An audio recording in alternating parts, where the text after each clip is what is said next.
आज का टॉपिक है हमारे लिए लोक प्रशासन तथा निजी प्रशासन, public administration and private administration.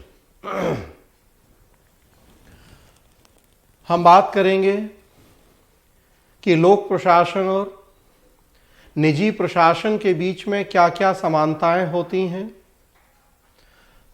Similarities क्या है इनके बीच में, असमानताएं क्या होती हैं, डिससिमिलरिटीज क्या है इनके बीच में, और फिर लोक और निजी के संबंधों के ऊपर एलपीजी की नीतियों का क्या प्रभाव देखने को मिला है।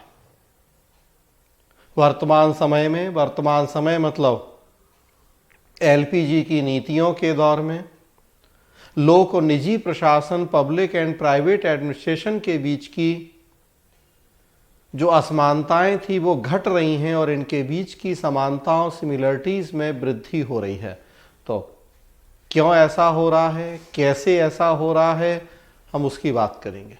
तो समानताएं, असमानताएं तथा वर्तमान समय में एलपीजी का प्रभाव, ये मूल मुद्दे या टॉपिक होंगे यहाँ लोक प्रशासन तथा निजी प्रशासन में।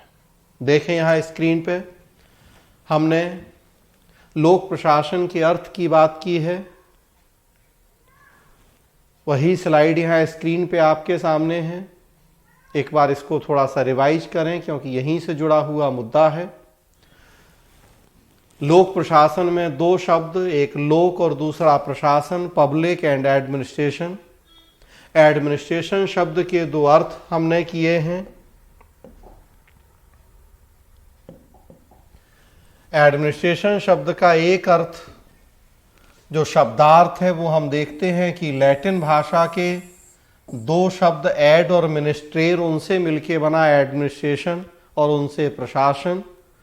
एड और मिनिस्ट्रेर शब्दों का मतलब था लोगों की सामूहिक देखभाल करना। हमने भावार्थ की बात की थी। तीन प्रमुख तत्व थे जिनके आधार पे हमने भावार्थ किया था। एक तत्व था निश्चित उद्देश्य को, सर्टेन गोल्स होने चाहिए। दूसरा था कॉपरेशन एंड कोऑर्डिनेशन, सहयोग और समन्वय होना चाहिए। और तीसरा था कि कलेक्टिव एफर्ट्स या सामूहिक प्रयास होने चाहिए। इन तीन तत्वों के आधार पर हमने प्रशासन की परिभाषा की। तीनों को आपस में मिलाया हमने। विशिष्ट उद्देश्य की प्राप्ति हेतु किया गया सामूहिक प्रयास जो कि सहयोग तथा समन्वय पर आधारित हो, उसे प्रशासन की संज्ञा दी गई। शिक्षा प्रशासन, स्वास्थ्य प्रशासन, चिकित्सा प्रशासन, रेल एडमिनिस्ट्रेशन, इन सब में हमने देखा कि इन्हें हम इसीलिए एडमिनिस्ट्रेशन कहते हैं क्योंकि इनमें ये तीनों तत्व, तीनों फैक्टर हमें एक साथ देखने को मिलते हैं। सबका एक सर्टेन गोल है। बहुत सारे व्यक्ति और संस्थाएं इन उद्देश्यों की प्राप्ति के लिए एफर्ट कर रहे हैं और जब तक कोऑर्डिनेशन, कॉपरेशन नहीं होता है इनके बीच में, ये अपने उद्देश्यों को बेहतर ढंग से कभी भी प्राप्त नहीं कर सकते। हमने बात को आगे बढ़ाया कि जो विशिष्ट या निश्चित उद्देश्य होता है ये दो तरह का हो सकता है। यहाँ स्क्रीन पे आपके सामने है कि विशिष्ट या निश्चित उद्देश्य दो तरह का हो सकता है। एक, हम लोगों के हित के लिए काम करें, पब्लिक इंटरेस्ट के लिए काम करें, और दूसरा हम पर्सनल इंटरेस्ट के लिए काम करें। अगर हम लोक हित के लिए काम करते हैं, पब्लिक इंटरेस्ट के लिए, तो प्रशासन के ऐसे अंग को हम पब्लिक एडमिनिस्ट्रेशन की संज्ञा दे देते हैं। और अगर हम अपने पर्सनल इंटरेस्ट के लिए काम करते हैं तो फिर इस तरह के एडमिनिस्ट्रेशन को प्राइवेट एडमिनिस्ट्रेशन या निजी प्रशासन की संज्ञा दी जाती है। हमने एग्जाम्पल लिए उसी में, चाहे शिक्षा हो, चाहे स्वास्थ्य हो, हमने उसमें एग्जाम्पल लिया कि एक सरकारी अस्पताल, एक प्राइवेट अस्पताल, एक गवर्नमेंट स्कूल, एक प्राइवेट स्कूल। और अंतर आप देखें तो दोनों के बीच का जो बेसिक डिफरेंस है वो यही है कि एक पब्लिक इंटरेस्ट के लिए काम करता है जबकि दूसरा प्राइवेट इंटरेस्ट के लिए काम करता है। एक में हजारों रुपए फीस लगती है, अस्पताल लाखों रुपए वसूल रहे हैं कोरोना के इलाज के नाम पे, और सरकारी अस्पतालों में फ्री में हो रहे हैं सारे काम। प्राइवेट में 2400 रुपए में RT-PCR टेस्ट हो रहा है, सरकारी में फ्री में हो रहा है दोनों हेल्थ एडमिनिस्ट्रेशन, लेकिन एक पब्लिक है दूसरा प्राइवेट है।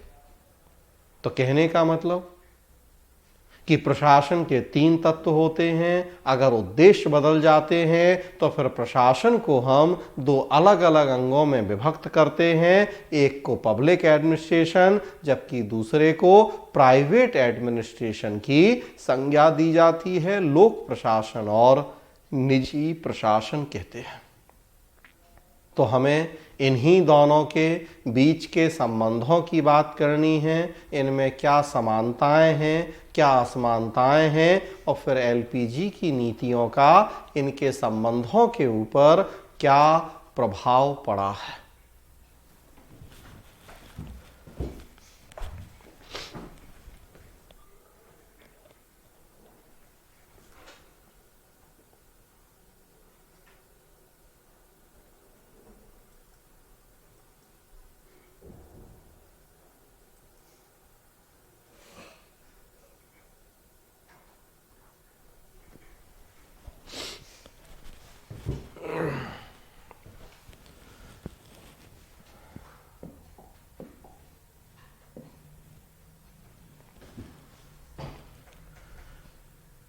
पब्लिक एडमिनिस्ट्रेशन और प्राइवेट एडमिनिस्ट्रेशन, इनके संबंधों के बारे में 2 दृष्टिकोण, 2 व्यू या अप्रोचेस हमारे पास हैं। एक समानता का दृष्टिकोण, सिमिलरिटीज जो बताता है, दूसरा असमानता का दृष्टिकोण। एक चित्र के माध्यम से यहां समझाने की कोशिश की गई है। आप देखिए, लोक प्रशासन और निजी प्रशासन दोनों में प्रशासन कॉमन है।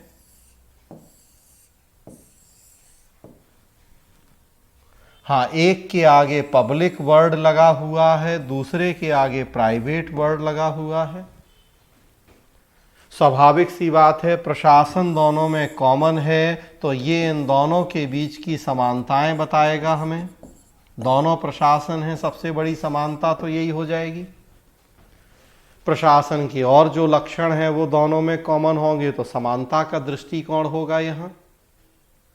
लेकिन एक के आगे पब्लिक और दूसरे के आगे प्राइवेट लगा है, लोक और निजी, तो ये शब्द हमें इनके बीच की असमानताओं को बताएंगे। हैं दोनों प्रशासन, लेकिन एक लोक और दूसरा निजी प्रशासन, तो लोक और निजी की वजह से इन दोनों के बीच में कुछ अंतर या असमानताएं भी विद्यमान होंगी। इन्हीं दोनों की हमें बात करनी है। एक एक करके देखें, समानताएं क्या हैं और फिर असमानताएं क्या हैं। मैंने कल परसों भी कहा था कि टाइमली जुड़ें। अब आप में से चूंकि कुछ लोग वर्किंग हैं इसलिए कई बार, लेकिन अभी गैलेक्सी 8 के नाम से जो भी जुड़े हैं, एक तो अपने नाम के साथ आप लॉगिन करें ताकि मुझे पता रहे कि कौन जुड़ रहा है, और दूसरा कोशिश करें कि टाइमली जुड़ें। अभी तो इसीलिए कि मैंने कहा कि मुझे ही करना होता है एडमिट, मैं एडमिट नहीं करूं तो आपकी क्लास छूट जाएगी, एडमिट कर रहा हूं तो फिर वो डिस्टरबेंस होता है। और वैसे भी 6:30 का टाइम है, 6:35 तक हर हाल में आप लोग कोशिश किया करें कि जुड़ जाएं। अदरवाइज फिर स्ट्रिक्टली भी मुझे, चूँकि अब टेक्नोलॉजी कई बार नेट या वो, तो इसलिए मैं भी उतना स्ट्रिक्ट नहीं हो रहा हूँ। अदरवाइज लेकिन अपनी तरफ से आप कोशिश करें कि 6:35 6:35 तक जुड़ जाएं। चलिए, यहाँ देखिए स्क्रीन पे सिमिलरिटीज या समानताएं दिखाई गई हैं। लोक प्रशासन और निजी प्रशासन के बीच में क्या क्या समानताएं हैं, कुछ पॉइंट यहाँ स्क्रीन पे आपके सामने हैं। ये समानताएं चूंकि दोनों प्रशासन हैं तो इसलिए हैं, और फिर मैंने बताया कि एक लोक और दूसरा निजी, तो अंतर भी। और ध्यान रखना है कि लोक प्रशासन और निजी प्रशासन के बीच में जो समानताएं हैं, ये कई सारी समानताएं जुड़ी हैं लोक प्रशासन के विकास के द्वितीय चरण से। लोक प्रशासन के विकास का द्वितीय चरण था 1927 से 37। सिद्धांतों का स्वर्णकाल या गोल्डन एरा ऑफ प्रिंसिपल्स। हम देखते हैं कि उस फेज में प्रशासन के सर्वव्यापी नियमों का प्रतिपादन हुआ था। हेनरी फ्योल, लूथर गुलिक जैसे विद्वानों के प्रयासों के परिणाम स्वरूप। Hierarchy, unity of command, span of control, centralisation, decentralisation जैसे बहुत सारे नियम आए थे। उन विद्वानों ने दावा किया था कि उनके वो प्रिंसिपल यूनिवर्सल हैं, और चूंकि प्रिंसिपल यूनिवर्सल हैं, हर तरह के प्रशासन में वो समान रूप से लागू होते हैं, इसलिए उन विद्वानों ने लोक निजी को एक मान लिया था, या उनके बीच का जो अंतर है उसे मानने से मना कर दिया था। तो वो सेकेंड फेज की एक महत्वपूर्ण विशेषता ही है कि हमने प्रशासन को एक माना, लोक निजी की समानताओं पर बल दिया, इसलिए कई सारी समानताएं यहां आप देखेंगे उसी द्वितीय चरण से जुड़ी हैं। कुछ अतिरिक्त भी होंगी, लेकिन कई सारी उसी फेज से जुड़ी हैं। सबसे पहली समानता आप देख रहे हैं कि दोनों प्रशासन हैं। क्लॉकवाइज चलेंगे हम लोग। सो पहली समानता कि दोनों प्रशासन, बोथ आर एडमिनिस्ट्रेशन। तो ये तो शुरू से हम बात ही वही कर रहे हैं कि एक के आगे हमने लोक लगा दिया, दूसरे के आगे हमने निजी लगा दिया है, लेकिन दोनों प्रशासन। तो प्रशासन के जो मूलभूत तत्व हैं, जो बेसिक उसकी जरूरतें हैं, फैक्टर हैं, वो सब में समान है। दोनों में निश्चित उद्देश्य होगा, दोनों में कलेक्टिव एफर्ट होंगे, दोनों में कॉपरेशन, कोऑर्डिनेशन होगा। तो प्रशासन के जो मूलभूत शर्तें या तत्व हैं वो दोनों में पाए जाएंगे, क्योंकि ये दोनों प्रशासन हैं। तो सबसे पहली समानता तो यही है। आगे बढ़ें तो दूसरी समानता देखें कि दोनों में उत्तरदायित्व की भावना है, जो एक रिस्पॉन्सिबिलिटी का सेंस होता है, फील होता है, वो दोनों में है। क्योंकि दोनों का कुछ निश्चित उद्देश्य है। तो जब हम किसी उद्देश्य प्राप्ति के लिए कोई काम करते हैं तो स्वाभाविक सी बात है वो उद्देश्य पूरा हुआ या नहीं हुआ ये बताने के लिए किसी ना किसी के प्रति रिस्पॉन्सिबल होते हैं। आपको अपने मदर फादर, अपने घर वालों को बताना है कि आपको उन्होंने जो ये जिम्मेदारी सौंपी, आपने स्वेच्छा से जिम्मेदारी ली, उन्होंने आपके ऊपर पैसा खर्च किया, समय खर्च किया, तो आपने क्या किया, कैसे किया, सही तरीके से किया, नहीं किया, तो आप उनके प्रति रिस्पॉन्सिबल हैं। प्रशासन भी उत्तरदायी होते हैं अपने निर्धारित उद्देश्यों की प्राप्ति के लिए, चाहे वो लोक प्रशासन हो, चाहे वो निजी प्रशासन हो। हर वो संस्था जो निश्चित उद्देश्यों की प्राप्ति के लिए काम कर रही, वो रिस्पॉन्सिबल होगी, वो जवाबदेह होगी। दोनों में सर्वव्यापी नियम या जो यूनिवर्सल प्रिंसिपल हैं वो लागू होते हैं। तो ये अब सेकेंड फेज, चाहे पद सोपान हो, चाहे आदेश की एकता हो, चाहे डेलीगेशन हो, चाहे कोऑर्डिनेशन हो। फ्योल ने 14 सर्वव्यापी नियम दिए, लूथर गुलिक ने 10 नियमों का प्रतिपादन किया। वो लोक प्रशासन में भी होंगे और निजी प्रशासन में भी। हायरार्की जिसमें हम एक स्केलर सिस्टम बनाते हैं, संगठन का एक सीढ़ी नुमा या पिरामिड नुमा ढांचा बनाते हैं, वो पब्लिक एडमिनिस्ट्रेशन में भी हमें मिलेगा और प्राइवेट में भी मिलेगा हमें। और आगे बढ़ें तो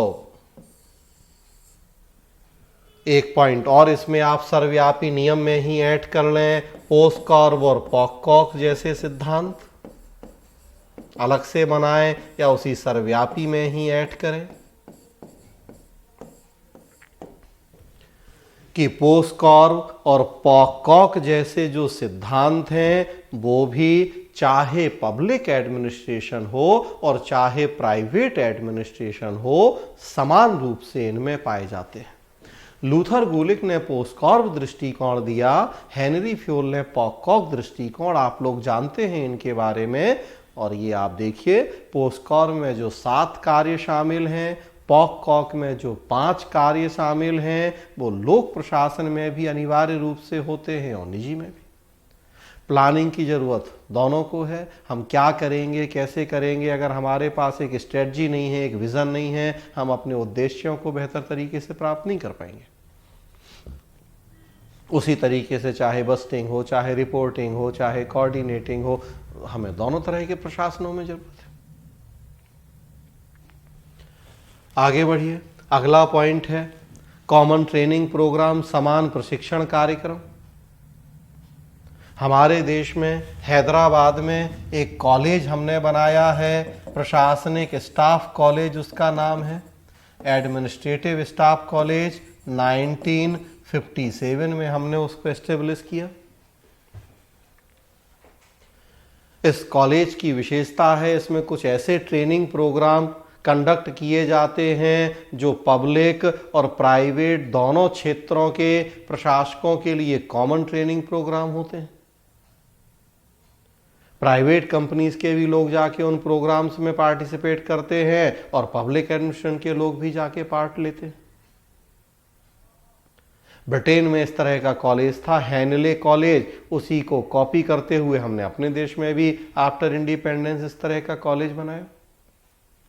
तब अगर एक कॉलेज में एक जैसे ट्रेनिंग प्रोग्राम कंडक्ट हो रहे हैं दोनों तरह के एडमिनिस्ट्रेटर्स के लिए, इसका मतलब ही है कि दोनों में कहीं ना कहीं तो समानताएं हैं।